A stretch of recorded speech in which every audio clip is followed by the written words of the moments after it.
what ways are you avoiding God's call on your life?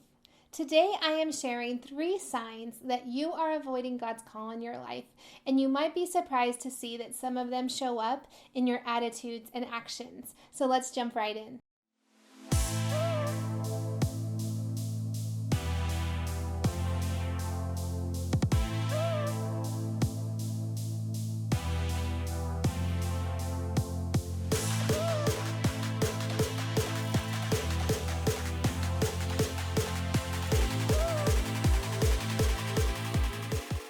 Hey there, my friends, and welcome back to this episode of The Renewed Mind. I am your host, as always, Ashley Varner, and I'm thankful that you are here. Truly, I'm not just saying that. I am so blessed and grateful for every view that is here, because what that tells me is that you are interested in taking your thoughts captive and growing in your relationship with Christ. And so if you are brand new here, I am a certified Christian life coach. I'm a Bible teacher, and I just love teaching women how to take control of their emotions and take their thoughts captive.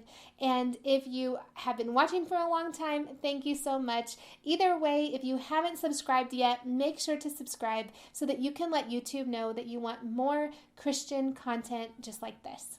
So I have been talking all of this month on negative emotions and emotions that we try to avoid, things like anxiety or rejection. We've talked about rejection, we've talked about bitterness and forgiveness, we've talked about injustice, we've talked about anxiety, and today I want to finish off this whole series talking about 3 signs that you may be avoiding God's call in your life. Because while this isn't necessarily a negative emotion, it is something that we end up trying to avoid.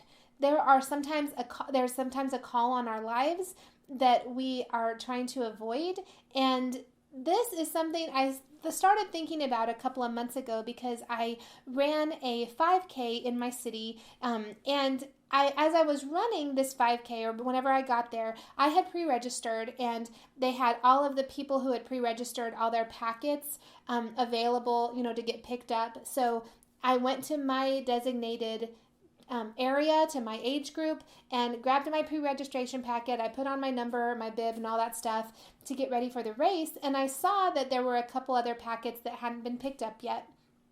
And we went ahead and ran the race, and after the race, there were still some packets that hadn't been picked up. So these were people who had pre-registered, who had paid to be part of this race, and they didn't show up. And it really got me to thinking that they initially answered the call for the race and signed up, but they never took action. And later, as we finished the race, and I actually won in my division for the females in my age group, and I wondered if things would have been different, if I probably wouldn't have won if they had shown up.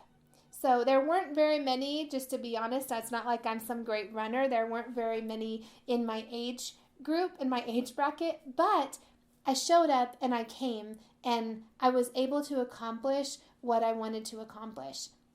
So what I want to ask you is, are you doing the same thing in your Christian walk?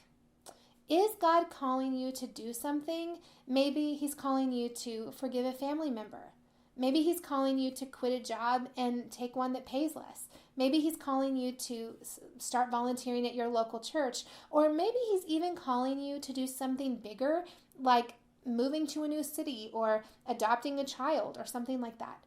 Today, I want you to look at these 3 signs and ask yourself, just being really honest between you and God, and saying, am I avoiding God's call on my life? And every week this month, we've been looking at a lesson in the life of someone in the Bible, and today we are going to talk about the story of Jonah. So I'm sure most of you are familiar with the story of Jonah, but just in case you're not, I wanted to give a little bit of a summary. So Jonah is a prophet, and he is told by God very clearly to go to a town called Nineveh and preach to the people there. He decides that he does not want to go to Nineveh, so he ends up taking a boat and sailing the other direction to the city of Tarsus. Well, As he's on his way there, there's this huge storm, and he ends up telling the people on the boat that the reason for the storm is because of him. They throw him overboard, and a big fish swallows him up for 3 days. After those 3 days, he is spit back up on the land, and where would you guess? Right on the shores near Nineveh. So I wanted to share a little bit about his story, and we're going to start just reading a little bit, because what I want you to see is that God's call on Jonah's life was very clear. It was, you need to go to Nineveh and preach to the people, right? So we sometimes, just like Jonah, can do a couple of things. The first sign that you might be avoiding God's call in your life is that you procrastinate making the decision to obey. Now, sometimes we feel like we can make this decision when really, when there's a call on us, we need to obey. There's not really a decision that needs to be made, right? The word from the Lord was pretty clear, and still Jonah didn't instantly buy his ticket to Nineveh, right? In what ways are you procrastinating God's call in your life? You're procrastinating against making the decision to obey. It has been my experience that whenever you are intentionally spending time with the Lord, that his voice becomes more and more clear. John in chapter 10 verse 27 says, Jesus is saying, my sheep listen to my voice. I know them and they follow me. So Jesus is saying, my sheep know me. They know my voice. Being a Christian isn't just about saying that you believe in God. It's actually following what he tells you to do. So I have shared the story of us answering the call to foster and adopt. But whenever my husband and I made this decision, we felt the call of God on a Sunday after church. And we talked about it that afternoon. And we discussed it. We kind of made, we weren't making a decision, but we were discussing all of the things. We were kind of counting the cost ahead of time. And by that Friday, so it was 5 days later, we had made the decision to obey. And I will never forget, I was sitting across the dining room table, the dinner table from my husband, and I said, are we going to do this? And he said, Ashley, I don't think we have a choice. We both knew that God had called us to do this, and so we didn't have a choice. We had to obey.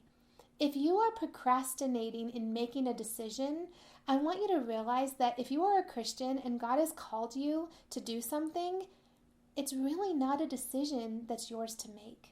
I know that sounds really kind of harsh, but honestly, we're called to follow him. And so the decision that you made to follow Christ was also when you made the decision to just say yes to whatever he's called you to do. The next sign that you may be avoiding God's call in your life is that you are taking steps in the opposite direction. So finally, Jonah did take some action, right? But it was in the wrong direction. He ended up heading to Tarshish instead. And when God calls us to do something, often we can just instinctively and even subconsciously do the opposite. So we do the opposite of what God's calling us to do. And you might wonder why. We do that because it feels easier and better for our flesh to do that. So answering God's call sometimes is hard and it doesn't feel good. It doesn't feel easy, right? But doing the opposite is easy for us. It's what our flesh wants, right? It's that easy, comfortable decision. The bad news is that whenever we do this, not only are we hurting ourselves, but we end up hurting other people. So just like Jonah, we can hurt the people around us, like the men on the boat. They were in the middle of that storm when they were just going along their normal lives, right? He was disobeying and they were negatively impacted. The Bible says that they were throwing stuff overboard. So a lot of those men lost possessions. They lost cargo maybe that they were hauling to the next city, which means that the pilot of the ship, the captain of the ship probably lost profits, right? It impacted other people. Now, it might seem harsh to think of it like this, but when we take steps in the opposite direction from where God's leading, this is exactly what's happening. We're hurting ourselves. We're hurting other people. And I do want to stop here and interject that we should try and avoid judging other people's actions, because just because God's telling us to do something, doesn't mean that he's telling everyone else to do the same thing. So don't assume that you know what God is calling someone else to do. I know that it's easy for us to think that God's plan for everybody is the same, but God may have a plan for you to stay right where you are, and he's calling someone else to do something completely different. Now, whenever we were being called to foster, we 100% realized that it wasn't a call that God was giving to everyone. And so not everyone was going to understand our decision. If you are called to do something, not everyone is going to understand your decision, and that's okay. So just realize that if you are going in the opposite direction, that is not what's pleasing to the Lord. The last sign that you might be avoiding God's call on your life is that you complain and then think other people have easier calls to obey. Or maybe other people have everything easy for them, or things just come naturally easy for them, and you find yourself complaining a lot.